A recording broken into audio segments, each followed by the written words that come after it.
Okay, I'm here to answer some of the questions about some of the primary, essential, or typical used equipment in the kitchen. Okay, we have molds in this particular category that I'm going to just be discussing now, and we're going to begin by showing you a brioche mold. That is a giant, or typically the largest size that brioche molds are made in. Okay, and it's always fluted, and they also come in small individual versions to make muffin-sized brioche. This is for a large version. Okay. Now here we have a series of different things that are tiny little molds that are also called, or that are not also called, but that are used for making what's called barquettes. Okay, the traditional barquette shape is this boat, and all these other ones are spin-offs from the boat-shaped barquette. This means barquette, but these are also called barquette molds, and these are typically lined with pastries and used for either sweet or savory things. And we have a whole lot of different shapes and sizes here that are used. Okay, and they're lined with pastry, and then they're baked. Typically, they're baked blind, if you will, or with little pie weights in them, and then they're filled after they're baked. And they don't have to be used like that. They can be used either way. They can be baked with filling or baked empty. But those would be barquette molds of different shapes and sizes there, okay?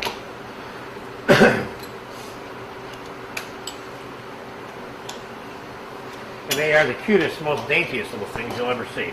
Okay, now let's talk about a flan pan, not to be confused with a flan pan, of course.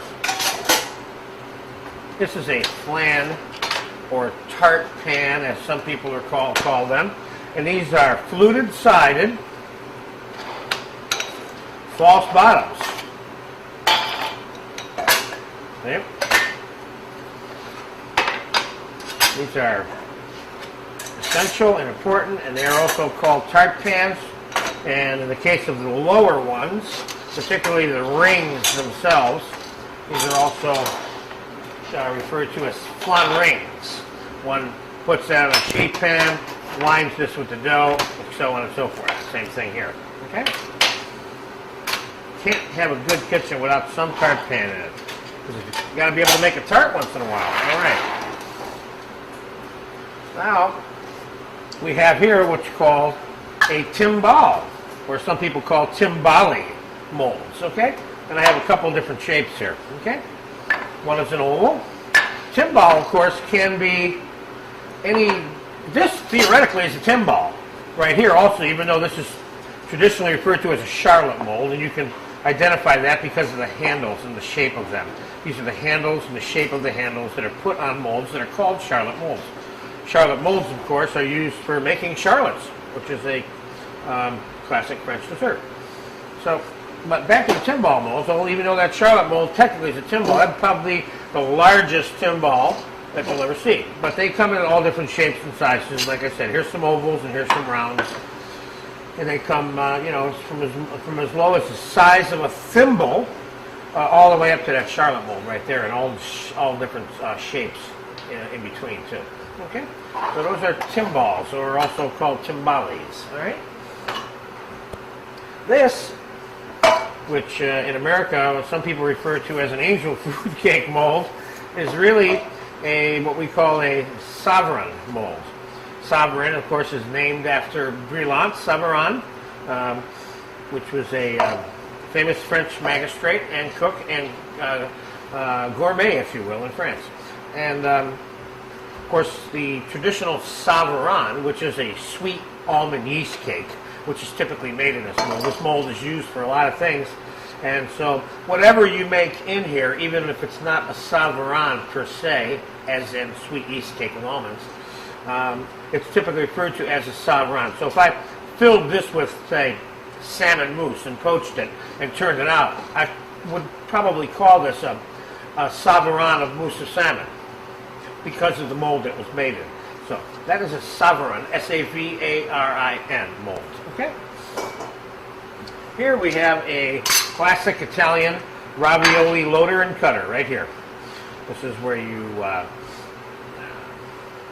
lay the dough, put the food on it, gently force it down, boom, pop it right through, and there's your ravioli, see?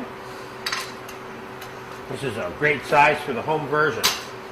This, of course, is a 10-inch by 2.5-inch cake pan, and this is a 8-inch by 1.5-inch cake pan. These are probably your two most common sizes.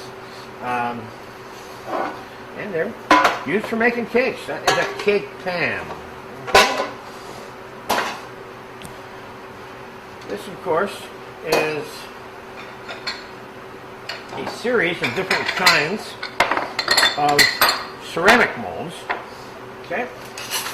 And we'll just talk about these real quick, all right? This is a classic French souffle mold. Okay? This is also a souffle mold. Once you begin getting to this size here, one could call it a souffle mold for making this, particularly these two, not so much that one. But a souffle mold is defined by straight sides, so that the souffle can come up straight, okay? These are considered to be, this is typically called a ramekin here, even though it also has other names. Mainly a cocotte mold. Cocotte meaning little container. So this would be a cocotte container, so these could be called ramekins in English, okay?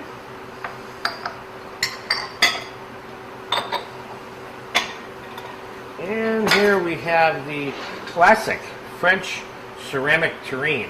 Not cheap, by the way. These things run for about $100, I'm sorry to say, retail, and $50 to $60 in the wholesale range.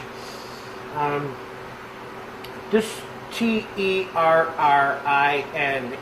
tureen, should never be confused with T-U-R-E-E-N, tureen, which is a soup container, a soup tureen, if you will, okay? This is a container that is used for making tureens in. Anything that you make in this mold is typically called, let's say I filled this with Jell-O, fruit, God forbid. You could call this a tureen of fruit and Jell-O. So whatever you make in this is a tureen of whatever. So if you fill this with duck liver mousse or layered vegetables with jelly and herbs and stuff like that, and you turn it out and then slice it, it would be tureen of vegetables or so on and so forth. So that is your classic French tureen. Okay? And those are all the molds that we have for you for today.